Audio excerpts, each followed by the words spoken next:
Je m'appelle Amélie Lafont, je viens de Bordeaux, mais je suis d'origine du Lot-et-Garonne, de La Capelle-Biron, un tout petit village du fin fond du Lot-et-Garonne.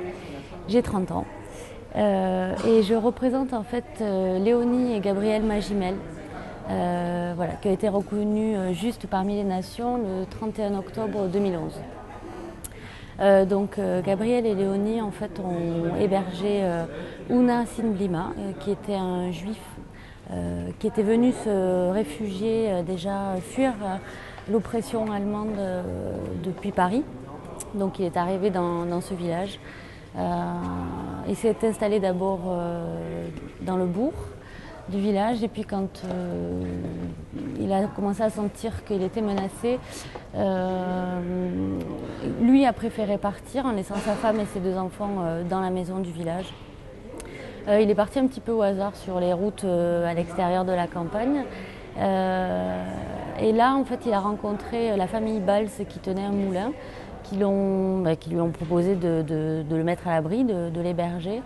Sauf que voilà, le moulin était au bord de l'eau et que Ouna Sinblima a commencé à être de plus en plus malade. Donc ils ont fait appel au docteur Beau, qui était lui aussi résistant et qui a été reconnu juste aussi en même temps que mes arrière-grands-parents. Et le docteur Beau a effectivement vu qu'il était très malade. Et la femme de Ouna, Olga, s'est souvenue d'une proposition de mon arrière-grand-mère Léonie, qui lui avait dit « Si un jour ça ne va pas, nous on a une ferme à l'extérieur du village, un peu plus en retrait, un peu plus à l'écart, donc n'hésitez pas ». Donc elle s'est souvenue de ça et elle est repartie voir mon arrière-grand-mère et en lui demandant si c'était possible d'héberger son mari.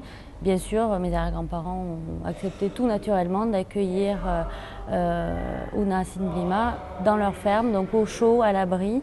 Il a pu se refaire une santé et en fait, il est resté là-bas jusqu'à la fin de la guerre, où il a pu aider aux travaux des champs et confectionner aussi des habits pour toute la famille. Donc voilà, cette histoire de Ouna et de mes arrière-grands-parents. Le voyage, pour moi, représente beaucoup et encore plus aujourd'hui, là, une fois arrivé devant le nom de mes arrière-grands-parents. J'ai accepté un peu ce voyage, je dirais un petit peu naturellement, un peu comme mes arrière-grands-parents qui ont accepté voilà, de façon presque évidente un juif à cacher chez eux.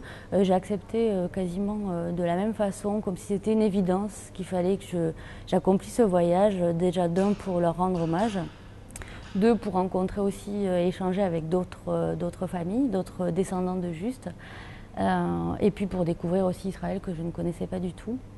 Ce que je ressens là depuis 2 jours, c'est tout d'abord une énorme fierté, bien entendu, de faire partie de la famille de Léonie et de Gabriel qui ont, maintenant je me rends compte au fil des heures ici, que ce qu'ils ont accompli, ce que moi j'ai toujours pris pour une histoire normale, une anecdote de famille, finalement était quelque chose d'extraordinaire. Ils ont fait quelque chose, maintenant je me rends compte, de vraiment énorme. Et que l'histoire aussi, que voilà, depuis toute petite, j'ai toujours entendu parler de la Shoah, des victimes de la Shoah, voilà, des Juifs qui ont été comme ça, comment dire, perds mes mots, qui ont été maltraités, enfin voilà. J'ai toujours entendu cette histoire, j'ai l'impression qu'ici, les deux histoires se rejoignent.